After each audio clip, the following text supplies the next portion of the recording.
Aziz izləyicilərim, kanalıma xoş gəlmisiniz. Sizləri salamlayıram.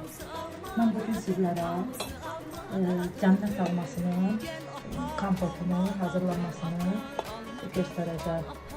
Bu kompota gedir limon, yarpı, arasına bir istəkanda su qərarı etdim. Biraz daha qoyacağım qaynamağa. Əziz izləyicilərim, qaynar su tökürük, konkalarımıza tökdük. Qapağını da belə örtürük. Bir 10 dəqiqə qaynadır, götürürəm. Qaynadanda ətirli olur, yaxşı olur içi. Aslında qaynamağa qoyuruq. Suyumuzu da əlavə edirik.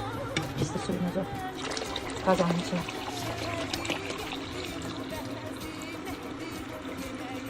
Əlavə suyumuzu qoyuruq. 10 dəqiqə qaynayır, götürürük.